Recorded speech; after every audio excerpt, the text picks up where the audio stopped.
Good evening. Geometrical optics का एक नया लेक्चर, शायद 15वां लेक्चर। हमने रिफ्रैक्शन का लगभग पार्ट पूरा खत्म किया था। कुछ डाउट आए थे स्लैब पे जब हमने शिफ्ट बताया था, लेटरल शिफ्ट और नॉर्मल शिफ्ट पे दो डाउट उठे। यद्यपि मेंस लेवल तक लेटरल शिफ्ट के क्वेश्चन नहीं पूछे जाते, इसलिए हमने लेटरल शिफ्ट बताना उचित नहीं समझा। बहुत भयंकर फार्मूला होता है और मैं मेंस लेवल से ऊपर यूट्यूब पे फिलहाल अभी जाना नहीं चाहता, इसलिए मैंने उसका डिस्कशन नहीं किया। शिफ्ट समझाने के लिए मैंने अलग से चित्र बना दिया। खैर, आते हैं प्रिज्म पे। यद्यपि हमें पहले लेंस पढ़ना चाहिए, अगर एनसीईआरटी के हिसाब से देखें और नॉर्मली बोर्ड के हिसाब से देखें तो पहले लेंस आता है, क्योंकि हम रिफ्रैक्शन से होके आए हैं और रिफ्लेक्शन, यद्यपि लेंस भी रिफ्रैक्शन के ही प्रिंसिपल पे है, पर प्रिज्म में थोड़ा ज्यादा रिलेशन है रिफ्रैक्शन के साथ। स्नेल्स लॉ बार बार लगते हैं यहाँ और लेंस में भी लगेंगे ही।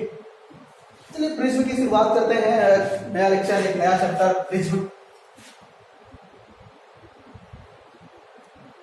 आपको 3 नंबर का एक क्वेश्चन प्रिज्म से पक्का मिलेगा, लगभग हर साल मिलता है। मतलब मैं गारंटी नहीं ले रहा हूँ, पेपर को बनाने जाऊंगा नहीं, पर लगभग 90% संभावनाएं हैं कि प्रिज्म से एक क्वेश्चन पक्का मिलेगा 3 नंबर का।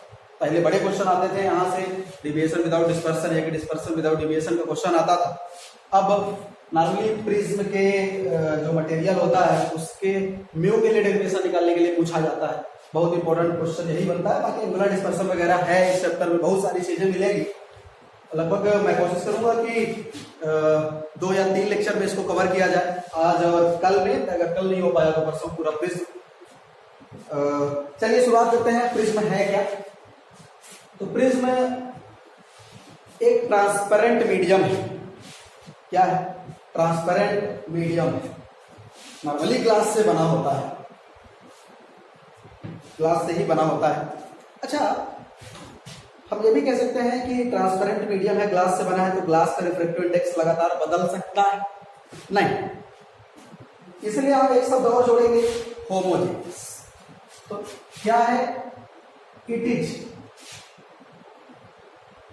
Transparent homogeneous medium. It is transparent homogeneous medium formed by 2 planes, formed by 2 planes, 2 planes के द्वारा मिलकर बना होता है। inclined at some angle, inclined at some angle। यह 2 ट्रांसपेरेंट होमोजीनियस मीडियम से मिलकर बना होता है। और वो मीडियम क्या है? 2 plane formed by 2 plane. It is transparent homogeneous medium formed by 2 planes inclined at some angle. Inclined at some angle, कुछ एंगल। जैसे एक ये अपना हो गया, एक ये हो गया, दो हो गए और दोनों एक दूसरे से कुछ इंक्लाइन कर रहा था।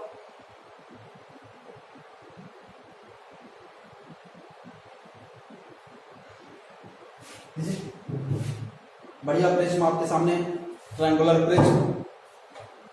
एक सरफेस ले, एक सरफेस। आप देख सकते हैं इसमें 6 फेसेस आपको नजर आ जाएंगे। ठीक है, ट्रायंगल 2 ट्रायंगल मिलकर बना दिए, 6 फेसेस नजर आने चाहिए। ठीक है, यद्यपि इधर वाला सरफेस और उधर वाला सरफेस, ये वाला सरफेस है और ये वाला सरफेस है, इन्हें हम रिफ्लेक्टिंग सरफेस कहते हैं। रिफ्रैक्टिव,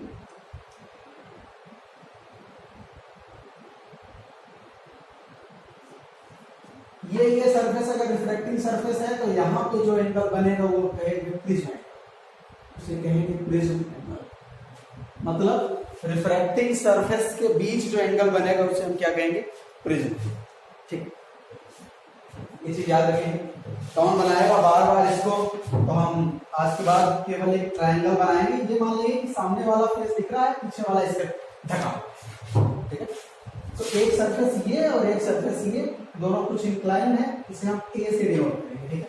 प्रिज्म एंगल को आज के बाद हम ए से डिनोट करेंगे, ठीक है। लगभग 100% बुकें प्रिज्म एंगल को ए ही लिखती हैं, मैं भी ए ही लिख रहा हूं। ग्लास का बना है, इसका मैं नाम दे दूं इसे प्रिज्म। ये प्रिज्म इसका नाम है, इसका रिफ्रैक्टिव इंडेक्स है, रिफ्रैक्टिव इंडेक्स क्या है, और दोनों पक्षों में है एयर, दोनों पक्षों में है एयर। लाइट रे इस सरफेस या इस सरफेस, या कि यहाँ आके ऐसे जाएगी या यहाँ, ठीक है। तो ये प्रिज्म का नॉर्मली नोटिस। तो आज के बाद आपके मन में देखिए, बहुत पीएचडी करने से मतलब नहीं है ना, बहुत ज्यादा वहां पे जाऊंगा, मैं सिर्फ आपको जानकारी के लिए जो आपकी जरूरत की चीजें हैं वो बतानी है, ठीक है। तो थोड़ा याद करने का प्रयास करिएगा। अभी तक प्रिज्म में आपको जानने का क्या अधिकार है? केवल ये कि होमोजेनियस मीडियम में ट्रांसफर है ना, मतलब ऐसा हो ही नहीं सकता कि प्रिज्म के मटेरियल का रिफ्रैक्टिव इंडेक्स कभी चेंज हो रहा हो। अगर ऐसा हो रहा है तो फिर उसे आप स्लैब की तरह व्यवहार करोगे और नॉर्मली स्लैब पे क्वेश्चन सॉल्व करोगे, ठीक है। ठीक है, नोट करिए।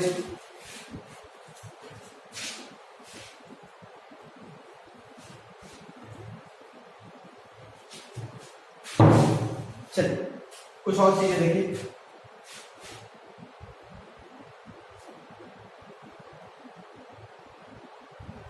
ये है आपका प्रिज्म।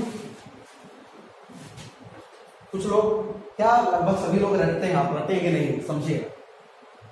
मैं कहता हूं कि एक रे आई इस सरफेस पे टकराए, एक रे आई इस सरफेस पे टकराए, क्योंकि इधर एयर थी, उधर भी एयर था, बीच में ये कांच है, तो रेयरर से डेंसर की ओर लाइट जा रही है।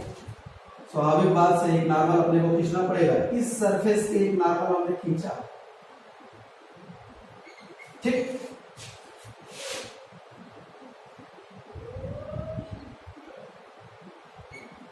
ठीक है, उस सरफेस पे हमने नॉर्मल खींचा तो लाइट क्या होगा, नॉर्मल के करीब आई, इस रे को कायदे के साथ ऐसे निकल जाना चाहिए, कायदे के साथ इसको ऐसे निकल जाना चाहिए था।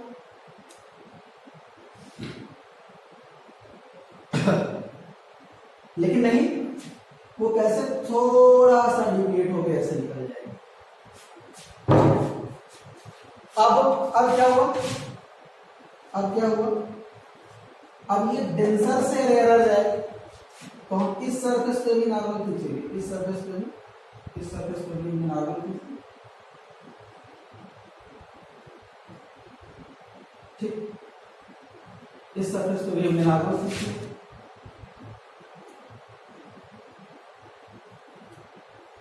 अब क्या होगी, नॉर्मल से दूर हटे, तो कायदे के साथ वो सीधा निकल जाना था, पर नहीं, ये ऐसे जाएगी। अच्छा, आप रटेंगे नहीं, ठीक है, आप रटेंगे नहीं चीजों को। अच्छा, नॉर्मल के साथ बनाया गया एंगल, एंगल ऑफ इंसिडेंस, चलिए हम इसको I1 कहते हैं।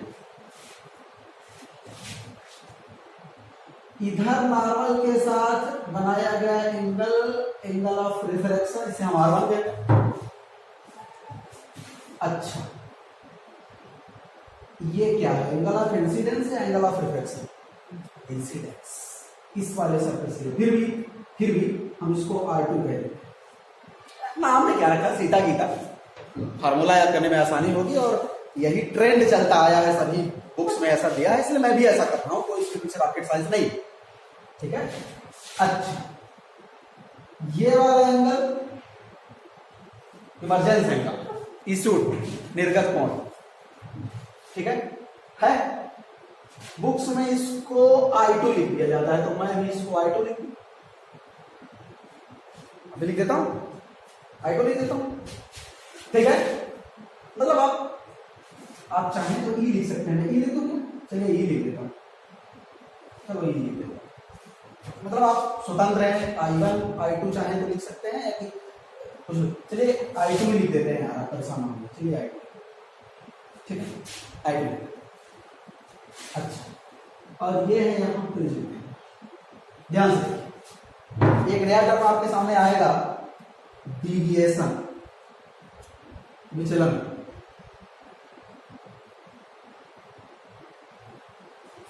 एंगल ऑफ डिविएशन, विचलन कोण।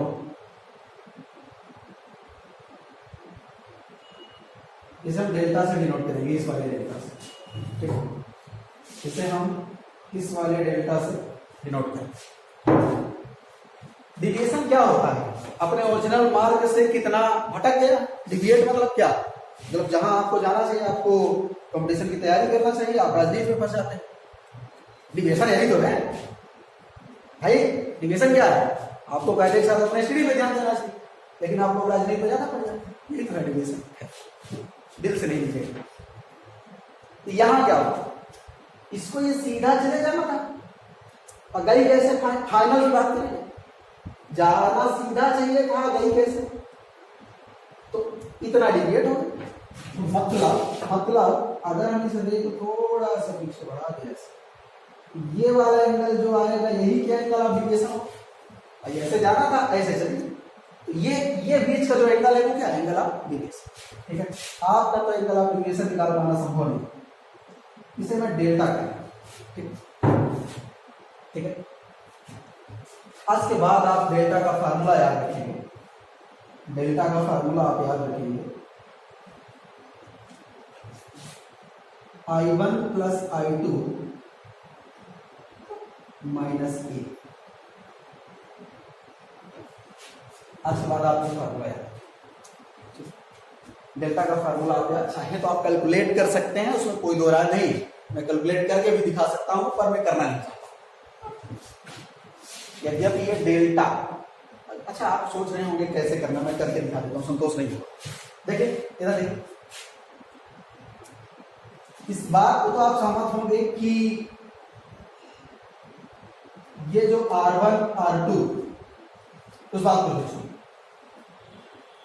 ये वाला पूरा एंगल इस नॉर्मल के साथ ये वाला पूरा एंगल 90 होगा भाई। इस नॉर्मल के साथ ये पूरा एंगल 90, इस नॉर्मल के साथ, इस नॉर्मल के साथ ये पूरा एंगल 90। एक क्वाड्रिलेटरल आपको दिख रहा है, तो अगर ये 90 ये 90, तो मजबूरन a प्लस ये वाला एंगल मिलाएंगे कितना होना चाहिए? कितना होना चाहिए? 180। भाई क्वाड्रिलेटरल का 4 और 360 होता है। ये वाला क्वाड्रिलेटरल आपको दिख रहा है, मैं आपको दिखा रहा हूं, ये दिख रहा है, ये वाला क्वाड्रिलेटरल, यहां पे जाके मिलेंगे ना ये। ठीक है, ये वाला एंगल क्या है? क्या ये वाला angle 180 minus R1 plus R2 नहीं है? ये ट्राइंगल बन गया ना, R1 प्लस R2, और ये 180 दोनों होना चाहिए, 180 में R1। ठीक है, अगर हम कहते हैं कि ये एंगल 90 है, ये एंगल है, दिख रहा है ये वाला एंगल, ये 90, तो ये 90, ये 90, ये A, और ये कितना? 180 माइनस R1 प्लस R2। तो क्या आपको ये और ये मिला के 180 आना चाहिए? आना चाहिए। तो पूरा क्वाड्रिलेटरल 360 है, 90 90 ये पूरा हो चुका है 180, तो ये दोनों मिला के 180 आना चाहिए। तो A plus 180 minus R1 minus R2 बराबर कितना होना चाहिए? 180 180 कटेगा, यहां से आपको A मिलेगा कितना? R1 plus R2। ये भी आपको याद होना चाहिए।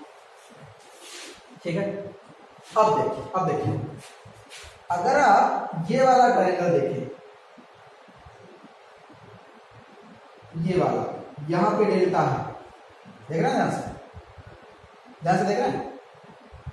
अगर मैं नाम दूं इसको P Q R, और इधर चला गया S, और यहाँ पे नाम दे रहा हूँ T, इधर नाम दे रहा हूँ O। मैं नाम कलर नहीं करता, ठीक है।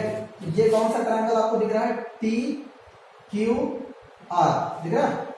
और ये क्वाड्रिलेटरल कौन सा है भाई?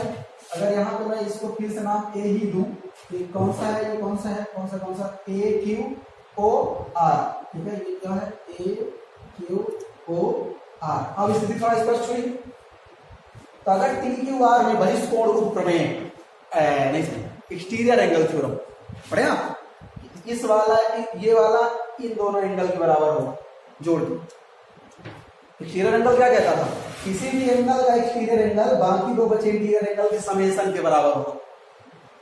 अब देखिए ये वाला एंगल कितना, ये वाला एंगल कितना, ध्यान से देखिएगा, ये I1 तो ये पूरा I1, ये I1 तो ये पूरा I1 वर्टिकली अपोजिट से, ये वाला एंगल कितना बचा I1 माइनस R1, और ये वाला एंगल कितना बचा, ये I2 तो ये पूरा I2, ये वाला एंगल कितना बचा I2 माइनस R2, ये वाला एंगल कितना बचा I2, दिख रहा है क्या नीचे, ये वाला एंगल I2 माइनस R2। अब देखिए कहना क्या चाह रहे हैं, delta equal to I1 minus R1 plus I2 minus R2, यही ना, एक्सटीरियर एंगल जीरो कैसे करेगा, डेल्टा इक्वल टू ये प्लस ये, तो delta equal to I1 plus I2 ये हो जाएगा, माइनस R1 प्लस R2 ये हो जाएगा, और R1 प्लस R2 के सामने हमने क्या पढ़ा, एक, ये इसलिए I1 प्लस I2 माइनस, ठीक है, ठीक है, ठीक है, I1 प्लस I2 माइनस ये डेल्टा, ठीक है। तो आप मतलब मैं बता दिया हूं, समझ में आया तो ठीक है, ना आया हो तो और ठीक, कोई परेशान नहीं होना है इसमें। आपको आज के बाद डिविएशन का फार्मूला याद होना चाहिए, I1 प्लस I2 माइनस ए।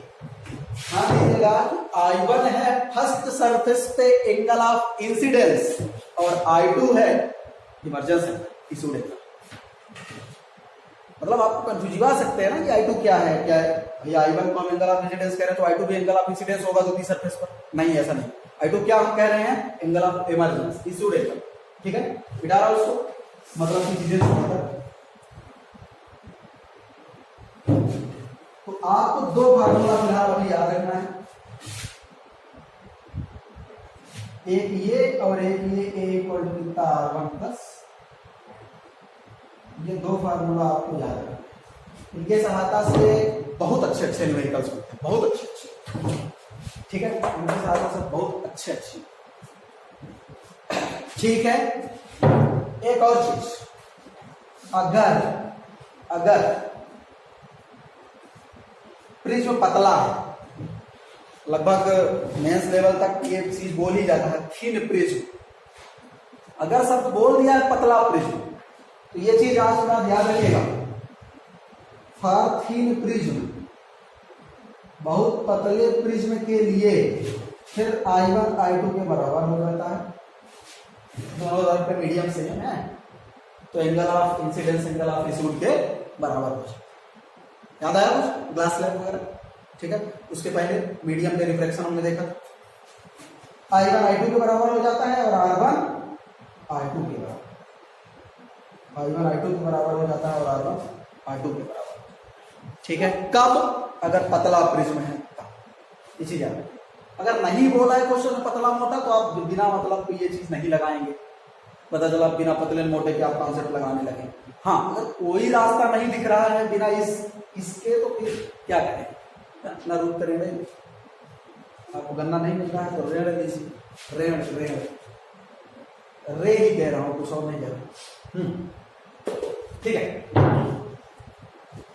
अब क्या देखिएगा कि delta equal to mu minus 1 into a होता है मिनिमम डेविएशन, ठीक है, फॉर मिनिमम डेविएशन,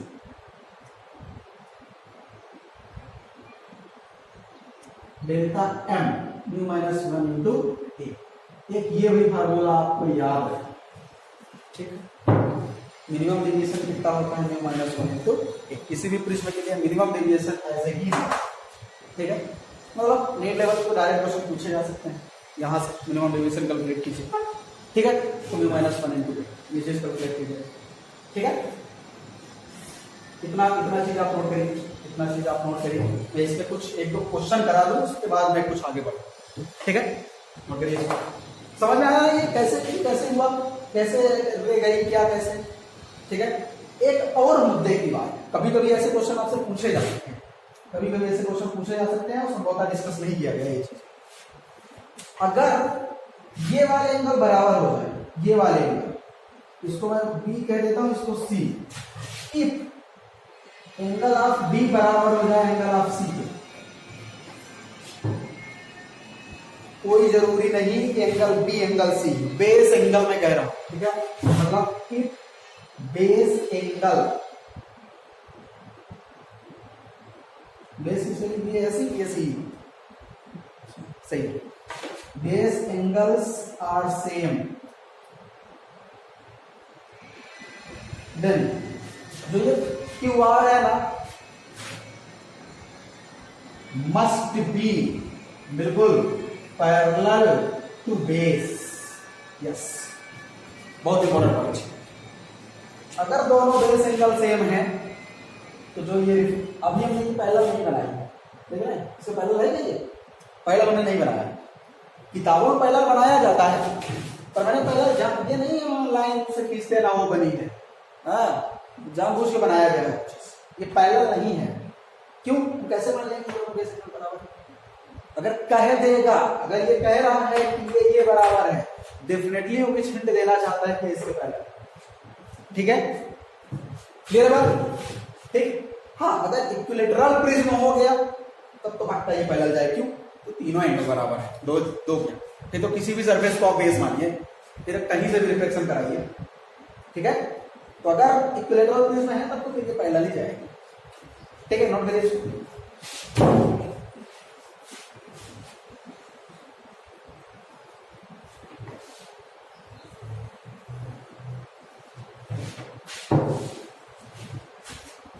क्वेश्चन करते हैं, दो क्वेश्चन कराऊंगा, दोनों बहुत स्टैंडर्ड बुक से। आप सोच रहे हैं ऐसे वर्मा सर का सहारा लूंगा, नहीं लूंगा, और अच्छी बुक मतलब मुझसे अच्छी तो मैं नहीं कहूंगा, पर बहुत स्टैंडर्ड बुक से आपसे क्वेश्चन मिलेगा।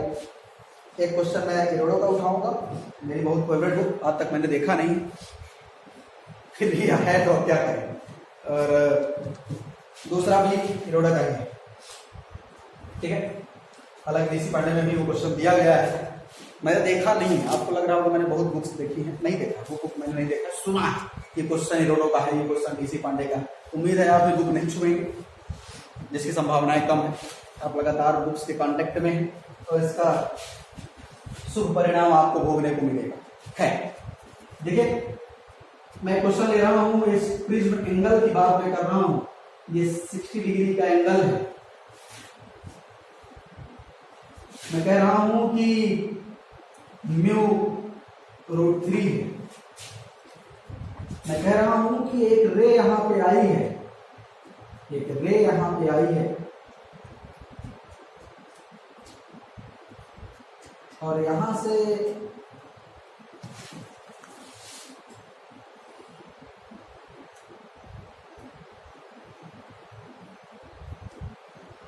$60 डिग्री का एंगल है। और नॉर्मली मैं आपसे यही पूछ रहा हूं, आप दो चीज बता दीजिए, R1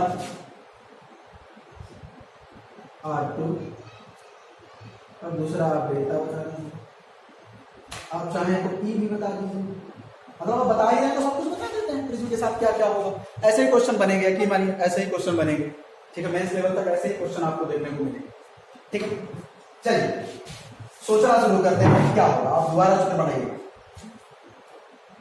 60 डिग्री, क्या ये एंगल ऑफ इंसिडेंस दिया? नहीं, एंगल ऑफ इंसिडेंस नॉर्मल के साथ बनता है, हमने खींचा एक नॉर्मल। अगर ये पूरा 90 था तो एंगल ऑफ इंसिडेंस कितना? 30। हम नहीं जानते कि इसके पैरेलल जाएगी कि कैसी जाएगी, हम काहे कमेंट करें उस चीज, जब तक बेस एंगल नहीं दिया है तब तक हम पैरेलल पे कमेंट नहीं कर सकते, कोई बात नहीं। चलिए ये वाला एंगल कितना होगा, क्या वो भी 30 होगा? 30 होगा? नहीं, ऐसे कैसे 30 होगा? क्या लगाएं? स्नेल्स लॉ, फर्स्ट सरफेस के लिए स्नेल्स लॉ, जिस मीडियम का refractive index μ a, mu of air into sin 30, उसी का साइन ऐसे ही तो कहता है इक्वल टू उसका रिफ्रैक्टिव इंडेक्स इनटू उसका साइन, तो साइन उसको हम क्या कह रहे हैं, इसको क्या कहते थे? ठीक है, इसको क्या कहते थे? तो म्यू एयर तो 1 ही होगा, ये होगा 1/2 इक्वल टू √3 इंटू साइन। बोलो ठीक, यही ना? कुछ गलत तो नहीं कर रहे? गलत तो नहीं कर रहे? नहीं कर रहे हैं, काहे गलत? खैर, तो यहां से R1 क्या आएगा? 1/2 √3। साइन R1 क्या आएगा? 1/2 √3, ये आएगा ना? तो यहां से आपको R1 मिल जाएगा साइन इनवर्स 1/2। बोला भाई डाटा ऐसा दिया था, हम क्या करें? अगर ये 30 दे देता, ये 60 हो जाता तो अपना काम बन जाता। साइन 60 √3/2 √3 कट जाता है ना? अगर ये वाला 30 दे देता, ये 60 दे तो ये 60 हो जाता। तो यहाँ साइन 60 रखते, √3/2 लिखते, √3 इधर उधर कट जाता, 1/2 बनता, R1 की वैल्यू आराम से 30 डिग्री आ जाती। कोई टेंशन नहीं, हमको जो दिया है उसे सब सॉल्व करें। अच्छा, क्या A equal to R1 plus R2 जानते हैं? सदैव सत्य है, किसी भी प्रकार के क्विज में के लिए सत्य है। जानते हैं ना ये चीज? अब ये भी जान क्या है? तो 60 इक्वल टू R1 की value sine inverse 1/2 √3 plus R2। क्या यहां से R2 की वैल्यू मिल जाएगी? यस, मिल जाएगी। π/3 माइनस साइन इनवर्स 1/2 √3। इस तरह की डरावने ऑप्शन आपको मिल सकते हैं और आप परेशान हो सकते हैं। कहेंगे हैं इस तरह ऑप्शन कैसे निकालेंगे? कुछ नहीं, जो आपका कॉन्सेप्ट है आप नॉर्मली करते जाओ, है ना? बहुत टेंशन की बात नहीं है कि अब कैसे करेंगे, बड़ा जमुआ हो गया नहीं। अच्छा, ई कैसे निकलेगा? ई कैसे निकलेगा? ई क्या है? ई क्या है? Angle of emergence. ई क्या है? जहां हमने I2 कहा था, ई क्या है? ये चीज आपको याद रखना पड़ेगा। हमने I2 कहा है और, है ना? आप बल्कि ये भी फॉर्मूला याद रखिएगा। क्या delta equal to I1 I plus E minus A। चाहे ये याद रखिएगा, चाहे I1 plus I2 minus A। देखिए E क्या है? इमरजेंस, जिसको हमने I2 कहा। ठीक है, तो E पूछा है तो I2 है, बात देखिए। अच्छा, वो कहां से निकलेगा? भाई डेल्टा कहां से निकलेगा? E कहां से निकलेगा? सबसे पहले तो निकलेगा ना, क्योंकि ये वाला R2 अपने को मिल चुका है। R2 मिल चुका है, मतलब ये नॉर्मल था ना, अब ये ऐसे जाएगी। अपने को ये वाला E है, हम क्यों ना दूसरी बार इस रेस वाला है इस सरफेस के लिए ये निकालने का वही उपाय है। इसके अलावा कोई उपाय है क्या? है क्या? नहीं, कोई उपाय नहीं। ठीक है, चलो इस रेस का क्या करें भाई? √3 इंटू साइन R2, यही ना? √3 into sine R2 equal to 1 into sine E। और ठीक है, गलत करेंगे नहीं, ठीक। तो आप यहां से निकाल लीजिएगा। R2 की वैल्यू आपके पास है, तो साइन R2 मतलब इन सब में साइन लगेगा और ये बता जो भी आए, है ना? जो भी आए, देखिए ये वाला एंगल जो है ये कितना आएगा आपको लगभग मैं बता देता हूं, अंदाज बस 17 दूना 34 3.3 लगभग 15-16 डिग्री के आसपास ही आएगा। ठीक है, ये मान लीजिए कि लगभग 15 या 16 डिग्री के आसपास है, शायद वैल्यू दे दे। ये 15-16 डिग्री के आसपास है, तो साल में 60 में 15-16 घटेगा तो कितना आएगा? 45 डिग्री। अगर मैं 15 डिग्री मान लूं, अगर इसको मैं क्या मान लूं, 15 डिग्री मान लो दिया है, तो ये R2 आपको कितना आ जाएगा? R2 कितना आ जाएगा? 45 डिग्री आ जाएगा अप्रॉक्स, आ जाएगा कि नहीं? ये 15 डिग्री के आसपास आएगा, है ना? 15-16 ऐसे कुछ आएगा। तो मान लो दे दिया है क्वेश्चन में साइन इनवर्स 1/2 की वैल्यू 15 डिग्री है ना? मतलब आपको आसान बनाने के लिए, नहीं आप यहाँ परेशान हो जाएंगे, डाटा रखते रखते काहे परेशान होंगे। ठीक है, तो मैं यहाँ क्या कर दूं? √3 इंटू साइन 45 बराबर 1 साइन E। यहाँ से साइन E कितना मिल जाएगा? √3/2 ई की वैल्यू कितना मिल जाएगी 60 डिग्री। ई की वैल्यू क्या मिल जाएगी 60 डिग्री। ई की वैल्यू कितनी मिल गई आपको, मिल गई ना, मिल गई ना 60 डिग्री। ठीक है, जरूरी नहीं है कि जिस एंगल पे यहाँ इंसिडेंट हुई थी उसी एंगल पे वो बाहर निकले, मीडियम सेम होने पर भी, क्योंकि ये प्रिज्म है यहाँ डबल रिफ्लेक्शन होगा और फिर काम करता। ठीक है, ठीक है, वो हमने कब कहा था, केवल एक मीडियम से दूसरे मीडियम में इंटर करने पर, याद रखिएगा उस चीज। ठीक है, ठीक ना, ये कितना आ गया 60 डिग्री। ठीक है भाई, ये निकाल दिया। अब डेल्टा तो मिल ही जाएगा, डेल्टा कितना I प्लस ई माइनस ए। आई हमने कितना लिया था, आई हमने लिया 30 डिग्री, ई हमने लिया 60 डिग्री, ए हमने लिया 60 डिग्री, ये कट गया, डेल्टा कितना आया 30 डिग्री रेडियस। जैसे एक और क्वेश्चन मैं लूं, अगर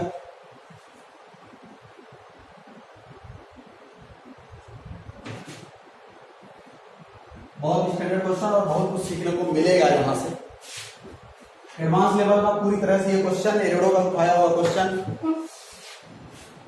120 डिग्री बहुत फेवरेट क्वेश्चन, एडवांस लेवल बहुत फेवरेट क्वेश्चन। 120 डिग्री का प्रिज्म एंगल आपको दिया,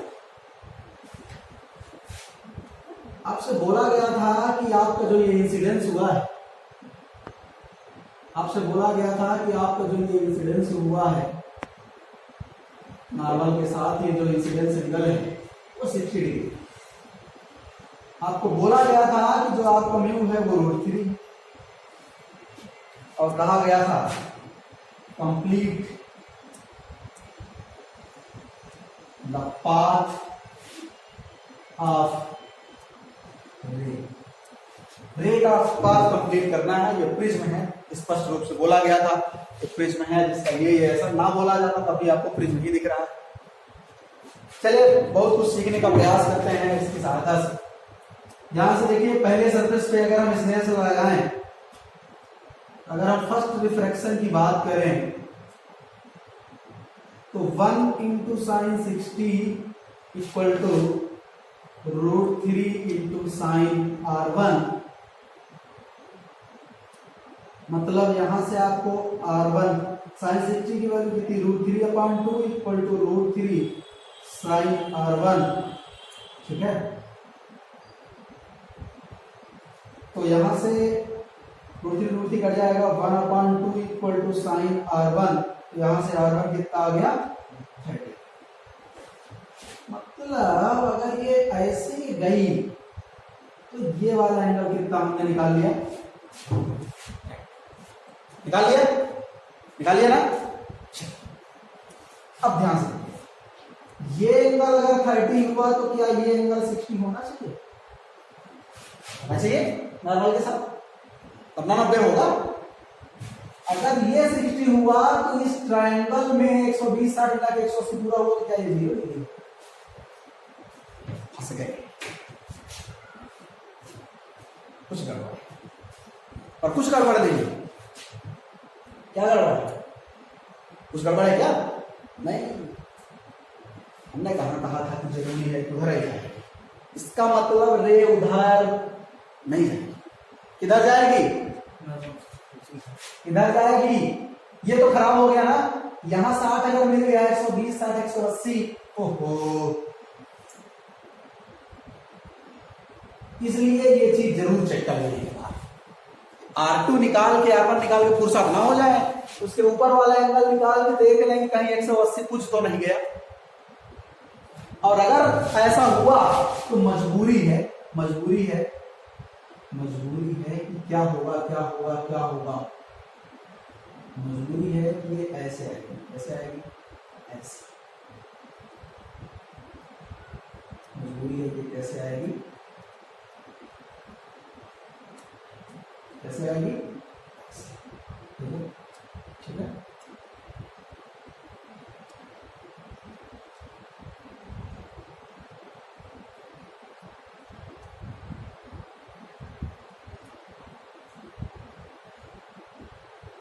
ये ठीक है, क्लियर बात, ठीक है। यदि नॉर्मल की तरह झुकना था पर इस सरफेस पे टकराना संभव नहीं, क्योंकि 120 60, क्योंकि अगर इस सरफेस पर टकराई तो ट्राइंगल यही वाला कंप्लीट होगा। अगर ये 30 हुआ, ये वाला 30 आ रहा है ना, यही वाला 30 आ रहा है, छोटा वाला एंगल आ रहा है ना, यही वाला एंगल 30 आ रहा है भाई।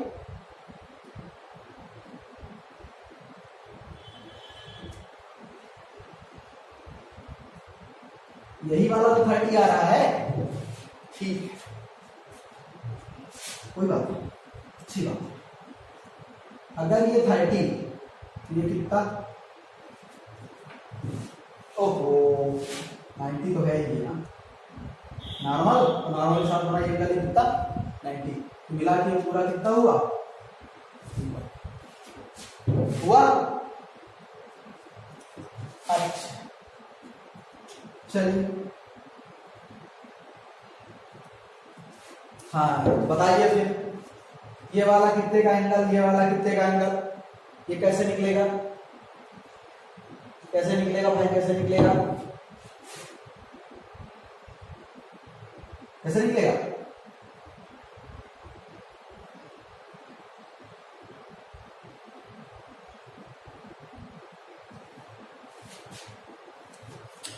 ये 30, ये 60 इधर, ये 60 तो ये भी,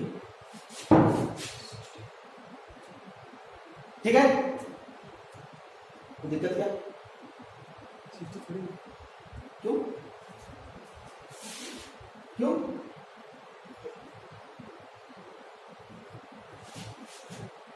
भाई ये 30, ये 30, ये भी 30, सही है, सही तो है।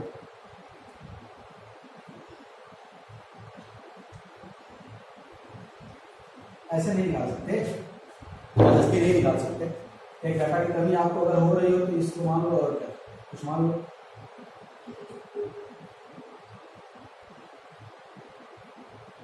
30 डिग्री के आसपास इसको मान लो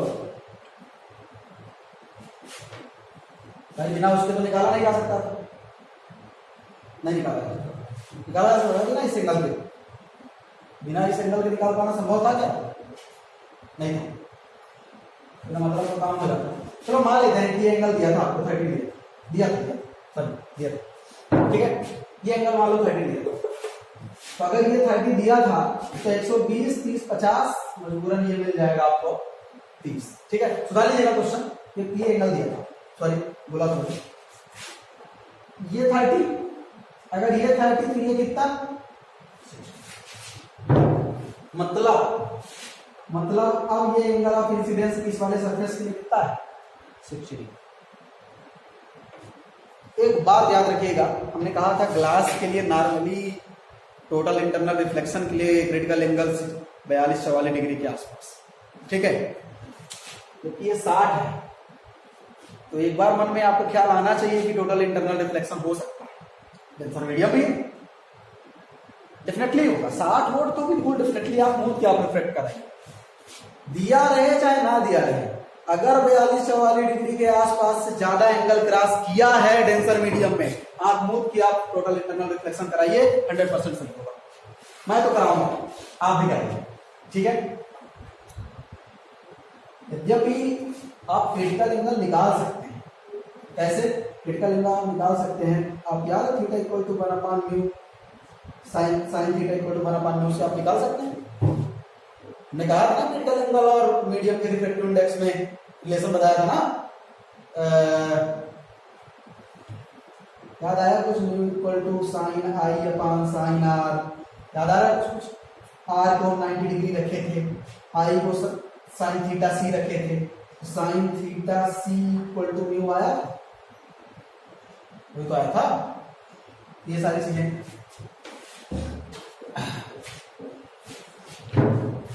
तो देख लीजिएगा, वहां से भी आपको पता चल जाएगा, पर मैं तरीका बता रहा हूं, अगर 42 45 50 इस रेंज में अगर एंगल दिख रहे हैं ना, तो आप एक बार चेक जरूर कर लीजिएगा, क्रिटिकल एंगल निकाल लीजिए, निकल जाएगा, ठीक है। साइन इनवर्स 1/μ से आप निकाल लोगे और देखिए, ठीक, R1 कितना निकल गया 60 डिग्री, टोटल इंटरनल रिफ्लेक्शन होगा तो मतलब ये भी यहां से जाएगा तो कितने पे जाएगा, ये 60 जाएगा, वहां कितने डिग्री से आएगा, 60 डिग्री। ठीक है, 60 डिग्री पे जाएगा। हाँ, अगर ये 60 डिग्री पे जाएगा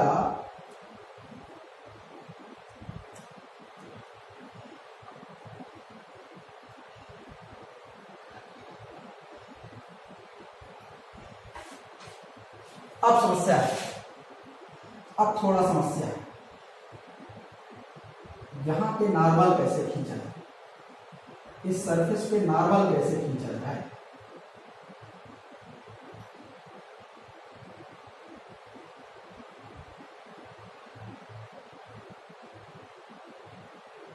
ये एंगल कैसे पता किया जाए, कैसे पता किया जाए,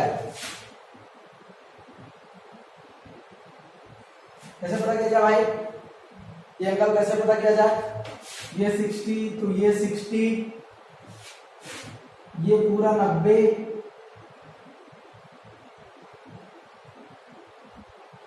ये पूरा 90 है ना, ठीक है, ये पूरा 90 तो ये वाला हो जाएगा 60 तो ये बचेगा 30, सही, ठीक, ठीक है, इस तरह से वहां भी निकाल सकते थे, ना दिया होता तब भी। खैर इस बार ये वाला एंगल कितना हुआ, 30 डिग्री, देख लीजिएगा ज्योमेट्री से, देख लीजिएगा ये वाला एंगल कितना हुआ, जब तिबारा यहाँ पे होगा तो 30 डिग्री है, 30 डिग्री इक्वल एंगल से कम है, इसलिए अब रिफ्लेक्शन हो जाएगा और फाइनली रे ऐसे निकल जाएगा। ठीक है, तो इस यहाँ पे हम लगा सकते हैं कि √3, फिर से क्या लगा सकते हैं यहाँ पे, √3 into sign 30 equal to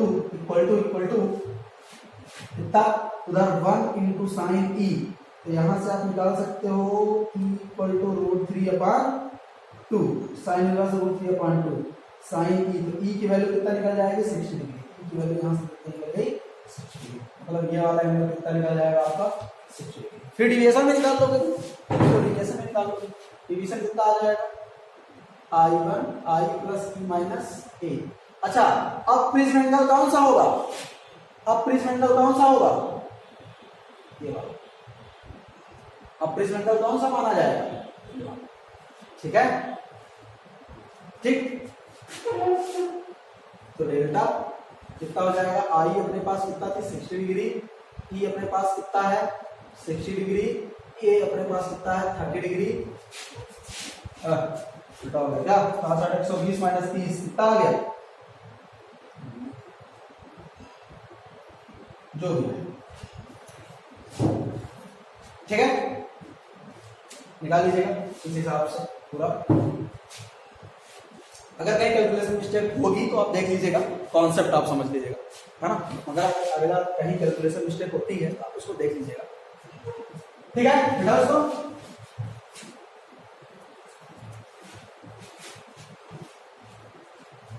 geometry का खेल है, आपको ये चीज समझना होगा कि कहां क्या कैसे हो रहा है, ठीक है। मिनिमम डिविएशन की स्थिति में delta equal to mu minus, minimum deviation की स्थिति में delta equal to mu minus 1 into A. Direct question यहां से पूछा जा सकता है, इसमें कोई वो नहीं है। एक डेरिवेशन यहां से आपसे हमेशा बोर्ड में पूछा जाता है कि प्रिज्म के जो मटेरियल है, प्रिज्म का जो मटेरियल है उसके रिफ्लेक्टिव इंडेक्स के लिए डेरिवेशन करने के लिए आता है, हमेशा आता है। मैं उसको जल्दी जल्दी स्टार्ट करने बता देता हूँ, आप बोर्ड लेवल के लिए तैयार रखेंगे उसको, आप रीडिंग लेंगे, derivation expression for refractive index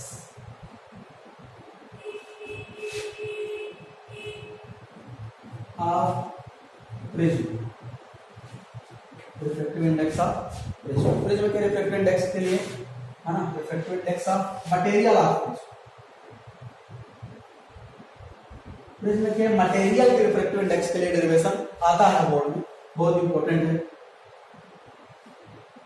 सबसे पहले आप एक प्रिज्म बनाएंगे जिसका प्रिज्म एंगल ऑफ ए मानेंगे, एक रे यहां से ले जाएंगे, ठीक है, एक रे यहां से ले जाएंगे जो कि नॉर्मल ऐसे होगा, डॉट डॉट से दर्शाएंगे।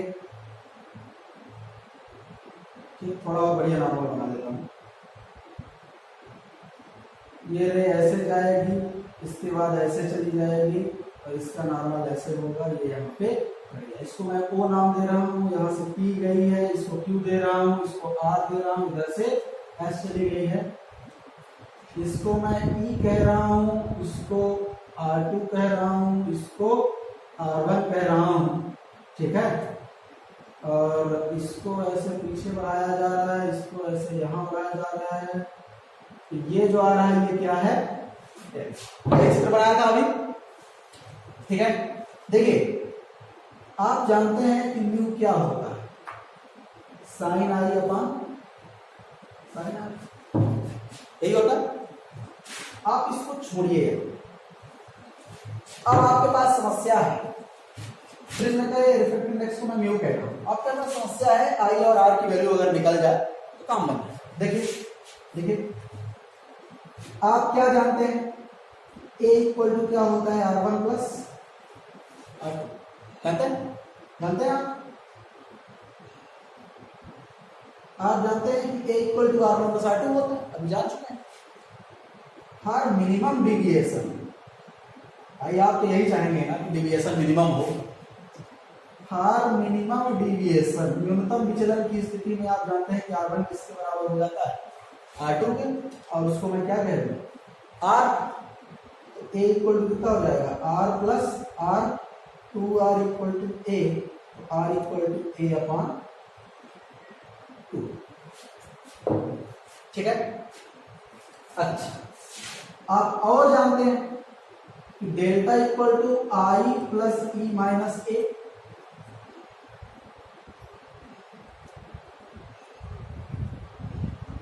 ठीक है, आप ये भी जानते हैं, आप ये भी जानते हैं।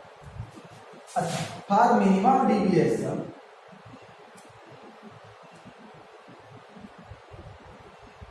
न्यूनतम विचलन के लिए आई किसके बराबर हो जाएगा, ई। ठीक है, अगर आप ई नहीं कहना चाहते हैं, आप इसको I2 I1 कहना चाहते हैं, तो आपको बिल्कुल स्वागत है। तो यहां क्या हो जाएगा, फार्मूला बदल I1 प्लस I2 हो जाएगा, यही ना। अगर आप ये कहना चाहते हैं कि I1 I2 के बराबर हो जाएगा, जिसे हम क्या कहने वाले हैं, आई के, ठीक है, डेल्टा एम मिनिमम डिविएशन के लिए हो जाएगा आई प्लस आई माइनस ए, डेल्टा एम हो जाएगा 2i माइनस ए। यहां से 2i निकल जाएगा डेल्टा एम प्लस ए, आई यहां से निकल जाएगा डेल्टा एम प्लस ए अपॉन। ठीक है, निकल गए दोनों वैल्यू को इक्वेशन में रख देते। Put the value of I and R in equation first. लिखा जाएगा mu equal to sine A plus delta M upon 2 upon sine A upon, यही ना। ठीक है, delta M plus A upon 2 A plus delta M. ठीक है, clear है। फिर इसमें से ऐसे ही क्वेश्चन पूछे जाएंगे।